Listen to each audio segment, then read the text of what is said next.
আসসালামু আলাইকুম সবাইকে, কি অবস্থা সবার? তো আজকে হচ্ছে আমি একটা সুন্দর রেসিপি নিয়ে চলে আসছি, সেটা হচ্ছে ইলিশ মাছের মাথা আর লেজ দিয়ে হচ্ছে কচুরলতি। তো কার কার কচুরলতি পছন্দ জানাবেন কিন্তু।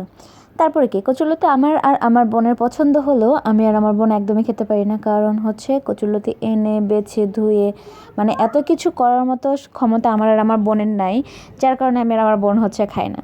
তো হচ্ছে আম্মু আসছে, আম্মু আসার পর আমার বোনেরও খেতে ইচ্ছে করতেছিল আর আমারও খেতে ইচ্ছে করতেছিল। তো আমি হচ্ছে আম্মুকে বললাম যে আম্মু কচুরলতি খাবো, পরে যেই বলা সেই কাজ, ঘরে ইলিশ মাছও ছিল, সাথে কচুরলতি আমার দুলাভাই এনে দিল।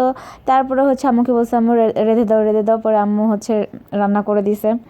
ভাই কি যে মজা হয়েছে, কি যে মজা হয়েছে! কিন্তু আম্মা এখানে হচ্ছে আমাকে একটা কন্ডিশন দিছে, যে তুমি হচ্ছে একটা রান্না করবা, আমি একটা রান্না করবো। আমি বলছি আচ্ছা ঠিক আছে।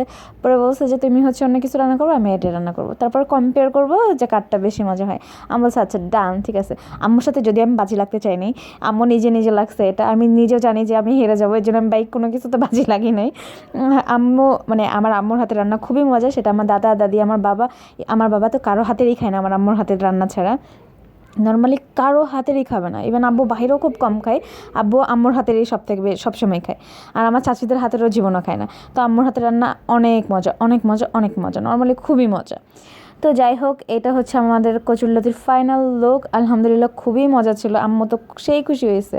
আমার দুলাভাই রিমো সবাই অনেক বেশি বেশি রিভিউ দিছে যে না আম্মুরটা বেশি মজা হয়েছে। আমি বলছি আচ্ছা ঠিক আছে, আমি তো জানতামই।